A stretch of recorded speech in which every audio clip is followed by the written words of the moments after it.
누구나 자신이 좋아하고 흥미를 가지고 있는 일을 하게 된다면 그 일을 해나가는 과정 하나하나를 대충 해나가지 않을 것입니다. 그 매사에 신중하고 마음을 다해서 정성을 쏟을 것이에요. 이럴 때 우리가 흔히 쓰는 말이 있습니다. 그게 뭐냐면 열심이라는 말이에요. 열심. 우리나라 대중가요 중에 이러한 열심이라는 말을 이해할 때 도움이 될 만한 그런 가사가 있어요. 이게 뭐냐면 태워도 재가 되지 않는 불꽃처럼 영롱한 사랑을 태우리라. 열애라는 노래, 열애. 열애의 열자가 그거죠. 그렇습니다. 열심이라는 말 속에는 이처럼 멈추지 않고 끊임없이 타오르는 불꽃 같은 사랑의 힘을 포함하고 있습니다. 예수님이 바로 그런 열심을 소유한 분이셨어요. 그 열심이 인류를 구원하셨어요. 그러므로 구원의 기쁨을 알고 은혜를 알고 그래서 믿음의 길을 가는 사람은 바로 이러한 열심, 주님의 열심을 닮아가야 하는 것입니다. 차지도 뜨겁지도 않은 반쪽짜리 미지근한 그런 신앙생활을 한다면 온전한 그리스도인이 누려야 할 기쁨 또한 온전하지가 못할 것입니다. 자, 그렇다면 오늘 우리가 주님께로부터 닮아야 할 구체적인 열심, 그게 무엇이겠어요? 첫째로 문제를 해결하는 열심입니다. 사람 사는 곳에 그곳이 어디이든 간에 문제가 없는 곳이 없습니다. 타고난 그런 재성을 가진 본성적으로 연약한 인간들의 삶의 자리이기 때문에 어떤 목적, 좋은 목적이나 좋은 목표나 정말 동기를 가지고 모였다 하더라도 항상 문제가 있을 수밖에 없어요. 그러면 문제가 있다면 그 맨날 이게 문제야 그렇게 말만 하고 있을 것이냐 하는 거예요. 문제는 왜 있습니까? 문제는 풀으려고 문제는 풀어야 되는 거예요. 문제를 계속 갖고 있으면 그 문제에 내가 흘러다니는 거예요. 자유함 없습니다. 기쁨 없어요. 그 길밖에 없습니다. 지저분한 것이 문제라면 어떻게 미루지 말고 바로 해결책이 뭐예요? 바로 깨끗하게 청소하는 거예요. 오늘 본문은 예수님의 열심이 잘 드러나고 있습니다. 그리고 그 열심은 바로 문제를 해결하는 데 집중되고 있어요. 예수께서 성전에 들어가셨습니다. 예수님의 시야에 들어온 성전은 한마디로 문제였습니다. 짐승을 파는 사람들이 문제였죠. 또 우리가 다 아는 대로 짐승이 파는 사람들이 문제였는데 문제의 원인이 뭐였나 이걸 알아야 되겠죠. 짐승을 파는 사람이 문제였어요. 그 당시 하나님께 드리는 제물 어때야 했습니까? 깨끗해야 했어요. 흠이 없어야 했어요. 그런데 검사관들이 사람들이 가져온 짐승을 검사할 때 이것저것 트집을 잡아서 흠이 있다고 불합격 판정을 해요. 그러면 다시 어떻게 해야 돼?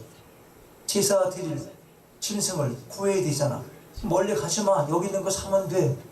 그러니까 이걸 팔려고 흠을 잡고 불합격 판정을 한 거예요. 그래서 자기들이 파는 짐승을 비싼 값으로 팔게 되는 것입니다.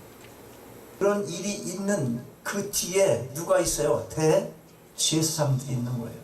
어떤 사람들 그 부조리한 현상 뒤에 무슨 검찰총장이 개입되고 검사가 개입되고 청와대 어떤 말단 직원까지 개입이 된 이런 일이 생기듯이 이거 아주 못쓸 이 대제사장들이 뒤에서 있는 것입니다. 장사하는 사람들은 대제사장들에게 뇌물을 바치고 부당하게 이익을 취했던 거예요. 또 환전하는 사람들이 있었어요. 환전이 뭡니까? 돈 받고 주는 것. 문제였어요. 당시 20세 이상 된 사람이 성전에 들어가는 경우는 반세겔의 성전세를 드려야 했습니다. 그들은 성전에 들어가는 사람에게 돈을 바꿔주면서 이득을 챙기는 거예요.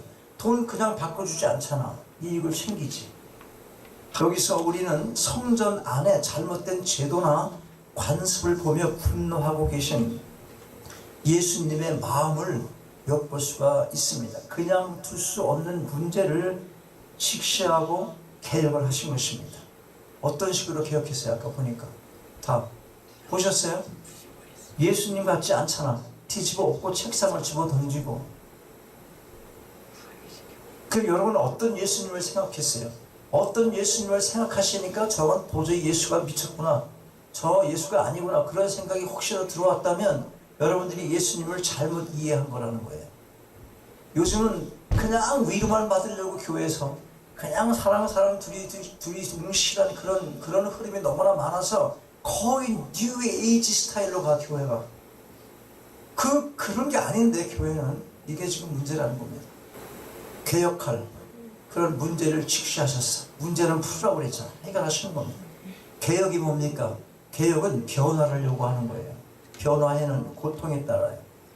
교회 안에 낡은 질서나 구태를 바꾸지 않고 그냥 두면 교회의 존재 자체가 무가치하게 되고, 무가치하게 되면 결국은 없어지게 되고 마는 것입니다. 영국의 성공회가 발표를 했어요. 주일 예배를 폐지한다. 끝났지 이제. 주일 예배를 안 드려도 된다는 거야. 드리지 마. 드릴 필요 없다는 거야. 이제 그럼 뭐 하는 건지 몰랐죠. 그런 시대에 우리가 삽니다. 성공회로 가야 되겠네. 그런 사람 있어요 혹시? 예수님의 분노는 성전을 사모하는 열심에서 나온 것입니다. 교회를 사랑하는 사람, 영적으로 용감한 사람은 교회 안에 불의한 일에 당연하게 분개하게 돼 있어요. 잘못된 것을 보고 어떻게 참을 수 있어요? 예수님은 녹분으로 채찍을 만들어 양이나 소를 모두 밖으로 내어 쫓으셨습니다. 돈 바꾸는 사람들의 돈통을 쏟으시고 상을 엎으셨어요. 교회는 순결해야 되기 때문에 불결해지는 교회를 청결케 하신 것입니다. 주님의 이러한 분노하심을 보고 여러 해석들을 하지만, 죄에 대하여 분노하는 것은 전혀 잘못된 것이 아닙니다. 문제 어떻게 내는가가 문제이지 분 자체를 금지하지 않습니다. 생각해 보세요. 분 자체가 잘못된 것이라면, 분을 내는 것 자체가 잘못된 것이라면 주께서 분을 내시겠습니까? 저 당시에 저 환경 속에서는 예수께서 저렇게 하셔야만 저 성전이 청결케 될 수밖에 없다는 것을 판단하십니다. 여기서 우리가 관심을 둘 것은 분을 내는 것이 마땅하냐 아니냐 하는 것이 아니라, 문제가 있다면 그 문제를 해결하기 위해서 우리가 열심을 내야 한다는 것입니다. 예수도 뒤집어 엎었으니까 다 뒤집어 엎자, 그렇게 접근하면 안 되고, 그건 예수께서나 하실 수 있는 일이잖아, 저거는. 왜냐하면 예수께서 그러시니까 다른 사람들이 달겨들어서 어떻게 하지 않지. 여기서 누군가가 분을 내고 이런 걸 부셔봐봐. 그럼 어떻게 될 것 같아? 많은 사람들이. 그걸 우리가 지금 조작하는 게 아니에요. 폭력을 써라 그런 얘기하는 게 아니라고. 분을 내는 방법이, 우리에게 예수께서는 저게 저 당시에 맞았기 때문에 한 것이지, 저걸 배워서 뒤집어 엎어라 그런 얘기하는 게 아니라, 분을 낼 수 없다면 그 마음속 자체가 뭐가 없다는 거예요. 정의에 대해서 교회가 깨끗해야 된다는 이런 생각이 없다는 거잖아요. 그러니까 부활한 열심은 병의 원인을 제거하여 건강하게 되는 것과 같은 거예요.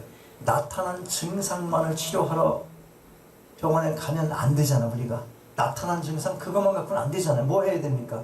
그 문제를 야기시키는 뭘 해야 돼? 근본적인 치료, 근본적인 뿌리를 뽑아내야 하는 거예요. 여러분에게 혹시 있는 문제가 뭡니까? 여러분 문제 알아요? 몰라요? 스스로가. 그런데 여러분의 시각으로만 보면 문제가 보이지 않아요. 내가 뭘 잘못했는데요? 안 보인다니까? 다 자기 별명 있고 합리화하는 데는 아주 도사되죠. 도사죠. 다 사람들은 자기 합리화하는데 아주 대단한 그런 탤런트가 있다니까, 누구든지. 자기 시각으로 보면 문제가 보이지 않아요. 성경 말씀을 통하여 하나님의 눈으로 자신을 바라볼 수 있어야 되는 거예요. 그러면 보일 것입니다. 그리고 그 문제가 작든 크든, 또한 그 문제의 성격이 무엇이든지 자기의 신앙의 성숙을 위해서라면 해결을 해야 돼요. 당장은 좀 고통이 따를지라도 주님의 열심을 닮으시기 바랍니다. 문제를 해결하시고 온전한 자유함을 누리시기 바랍니다. 두 번째로, 주님의 열심은 기도를 일으키는 열심입니다. 예수님의 열심, 기도하는 일에 집중되었어요.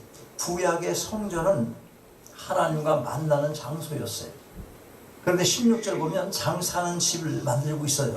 본문과 같은 내용이 사복음서에 모두 기록되어 있어요. 마태복음 21장 13절에 보면 의자를 둘러 엎으시고 장사하는 사람들을 내쫓고 이렇게 말씀하세요.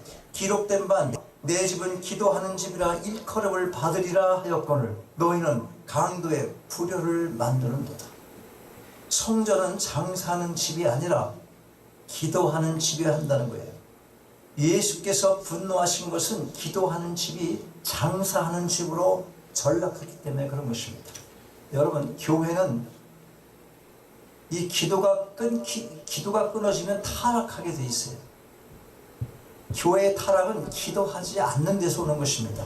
예수님의 열심은 모든 사람이 기도하게 하는 일에 힘을 쏟으셨어요. 교회가 기도를 멈추면 불 꺼진 등입니다. 불이 꺼진 등이 무슨 필요가 있습니까? 교회가 기도에 불이 꺼지면 어둠의 세력이 판치는 세상 되고 마는 것이에요. 성령의 기름으로 기도의 꽃이 타올라야 하는 것입니다. 예수님의 지상사역 보면 그분에게서 기도의 중요성을 배울 수가 있어요. 우리에게 기도를 하라고만 하신 게 아니라 그분 자신이 기도에 열심을 내셨어요. 그걸 알고 있는 히브리서 기자가 이런 말씀을 기록합니다. 심한 통곡과 눈물로 간구와 소원을 올렸고 그의 경외하심을 인하여 들으심을 얻었도다. 어떤 아버지가 귀신 들린 아들을 예수님의 제자들에게 고쳐달라고 부탁을 했지만 귀신을 내쫓지 못했어요. 이 기사가 마가복음 9장 이하에 나오는 거예요. 어째서 우리는 내쫓지 못하죠? 그랬더니 예수의 대답이 뭐였어요? 기도 외에 다른 것으로 이런 유가 나갈 수 없다. 그렇게 말씀하세요. 여러분, 귀신을 왜 못 내쫓아요? 내 마음속에 들어오 있는 이 악한 귀신, 때만 되면 나를 방해해서 교회에 오는 시간을 빼먹게 하고 교회에 오는데 힘들게 하고 자꾸 무슨 일이 생기고, 왜 그런 거예요 그게? 우린 영적 싸움을 하기 때문에 기도해야 돼요. 기도 외에는 해결할 길이 없어요. 그것이 우리가 할 수 있는 최고의 방법이에요. 사탄의 전략을 이길 수가 없기 때문에 영적 전쟁을 이길 수가 없습니다. 올 때도 솔직히 예레미야 선지자가 말했어요. 내게는 지금 뭐라 그래? 기도하라는 거야. 뭐든지 기도. 그렇게 될 수 있는 것을 기도함으로 내가 내 의지를 행할 수 있는 동기를 부여받는다 이 말이에요. 예레미야가 이렇게 말해요. 너는 내게 부르짖으라. 내가 내게 응답하겠고 내가 알지 못하는 크고 비밀한 일을 내게 보이리라. 333절 333이야. 이건 외우기가 너무 좋더라고. 예레미야 333. 부르짖으라. 왜 부르짖으라고 그럽니까? 응답할 테니까 부르짖으라는 거예요. 부르짖어야 돼. 여러분의 의지 가지고 되지 않는 일들이 세상은 얼마나 많은지 몰라요.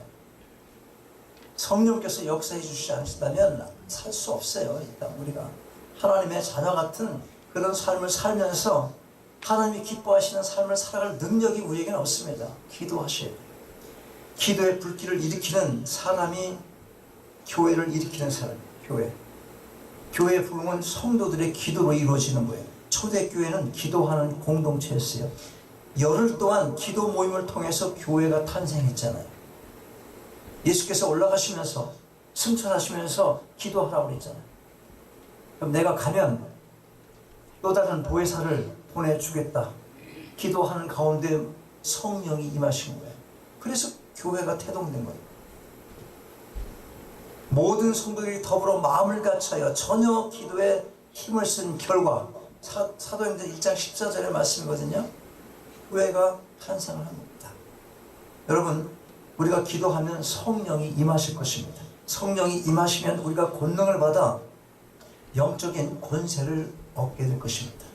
교회 건물은 건축 재료로 세워지지만 진정한 교회는 기도로 세워지는 거예요. 기도에 열심을 내시는 여러분 모두가 되시길 바랍니다. 셋째로, 주님의 열심은 성전을 세우려는 열심인 거예요. 주님의 열심은 성전을 세우는 데 집중되고 있어요. 너희가 이 성전을 헐라 내가 사흘 동안에 일으키리라. 이거 잘 이해하셔야 돼요. 여기서 말씀하시는 성전은 사람의 손으로 지은 그런 건물이 아니라 예수님 자신의 몸을 두고 하신 말씀이에요. 그러나 유대인들은 그걸 깨달을 리가 없죠.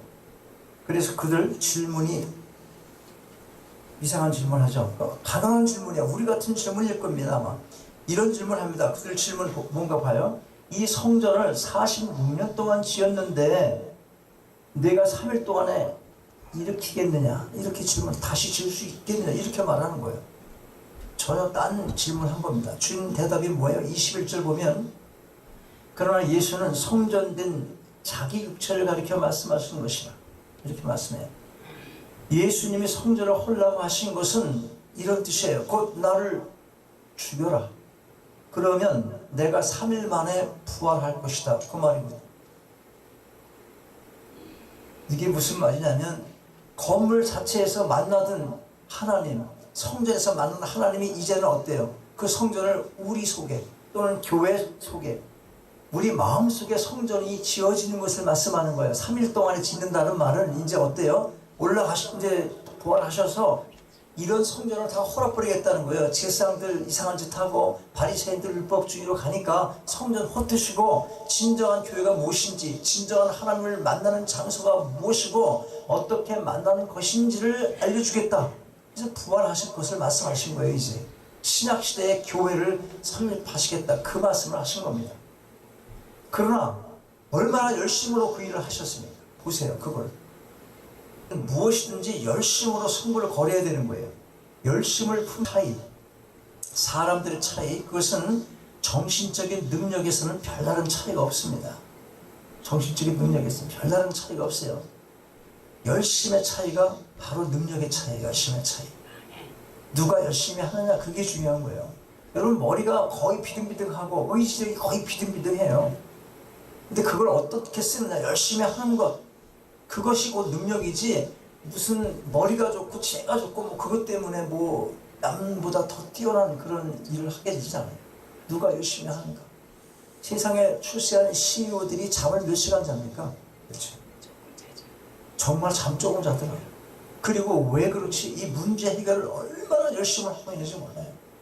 근데 오늘 토요일이니까 잠이나 자자 그리고 실컷 자고 해서 중천에 떠 있을 때까지 기다리고, 주일은 여러분 회사 갈 때처럼 일찍 긴장하고 여기 오려고 생각해 보세요.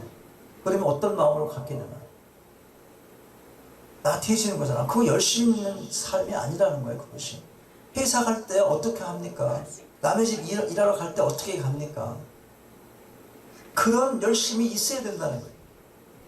왜 토요일날 주일날 왜 늦장 부려 더? 쉬라니까 그렇게 쉬는 건가? 주님께서 주일날 쉬라는 건 어떻게 하라는 거예요? 주님 일에 주님 일을 하면서 주님 만날 일에 열심을 내고 그렇게 안식하라는 것이지, 이런 날 그냥 자야지 뭐 교회야 그러고 싶은 생각 들으라고 하는 말이 아니다 이 말이지. 항상 주일 생각하세요. 내가 지금 직장 나가는 것보다도 못한 마음으로 교회에 나가지 않나. 그거 회개해야 되는 거예요. 회개할 거예요. 회개. 자, 그러니까 열심의 차이가 능력의 차이라는 거예요. 평범한 사람일지라도 확고한 결의와 뜨거운 열의를 갖고 임할 때 놀랍고 비범한 성과를 거두게 되는 거예요. 열심은 놀라운 기적을 일으키는 동력인 것입니다. 오늘 예수님의 열심이 바로 그랬어요. 예수님은 성전을 세우기 위해서 자기 몸을 내놓으셨어요. 이 성전 헐라, 나를 십자가에 못 박으라는 것입니다. 나를 죽이라는 거예요. 하나밖에 없는 목숨을 내놓으신 것입니다. 주님께서는 자신의 죽음을 통해 새로운 성전을 세우고자 하신 그런 의도 때문에 그런 거예요. 하나님과 만나는 장소, 진정한 성전, 오늘날 교회입니다. 여러분 모두가 힘을 합해 교회를 세워가는 일에 열심을 내시기 바랍니다. 게으른 것은 병입니다. 성경에서 게으르면 밥도 먹지 말라고 했어요. 병은 죄로 인한 거예요. 나는 무지하게 열심히 하는데요. 그런데 너무 힘든데요. 그러면 그 사람에게는 뭐가 필요한 거예요? 지혜가 필요해요. 그 사람에게는 지혜를. 나는 그렇게 열심히 하는데 안 돼요. 그런 사람이 있습니까? 채용집에서 어느 손 들을까 왜 겁나 맨날 혼자만 들어가지고. 우리가 거의 다 그래요. 사실 내가 열심히 하는 만큼 그런 보상 다 못 받고 살아요. 그렇게 됩니까 여러분? 안 돼요. 그렇게. 그래서 우리가 내 욕심을 줄여야 되기도 하고 또 지혜를 구하기도 하고 그래야 되는 거예요. 어쨌든 그러나 게으르면 안 돼. 게으른 것은 병이니까. 병은 어디서 생깁니까? 왜 원인이 뭡니까? 게으른 것은 죄로 인한 거예요. 우리의 죄성이 우리 속에 있기 때문에 그런 게으름이 우리 속에 자리 잡는 거니까. 자꾸 사탄이 그렇게 꼬이고 결국 열심이 없는 것은 곧 죄가 되는 거예요. 그래서 계시록 3장 19절에서 열심을 내라 회개하라 그렇게 말씀하고 계세요. 오늘 본문 17절 보면 주의 전을 사모하는 열심이 나를 그렇게 말씀해요. 열심에 삼킨 바 되고 열심을 품고 사시기 바랍니다. 예수님은 열심으로 인류의 구원을 이루시고 십자가에서 다 이루었다 그렇게 말씀하시고 운명하셨어요. 말씀 정리합니다. 예수님의 열심이 문제를 찾아냈습니다. 그리고 그 열심으로 문제를 해결하셨어요. 기도하는 집을 만들기 위해 열심히셨고 기도에 열심을 내시고 제자들에게도 깨어 있어 기도하라 하셨습니다. 그리고 새 성전을 세우는 일, 오늘날 이 교회를 세우는 일에 열심을 내시고 자기 몸을 들이셨습니다. 주님의 열심을 닮으시기 바랍니다. 성도의 열심은 천국을 향하는 사다리로 오르는 그런 힘이 되는 것입니다. 그러므로 열심을 가진 자만이 천국을 소유하게 되는 거예요. 주님께서 뭐라고 말씀하십니까? 천국은 침노하는 자가 차지하게 된다 그렇게 말씀하세요. 여러분 모두가 주님의 열심을 닮아 문제를 해결하고 기도에 열심을 내시며 무엇보다도 주님의 몸된 교회를 열심으로 세워 나아가시기를 주님의 이름으로 축원합니다. 아버지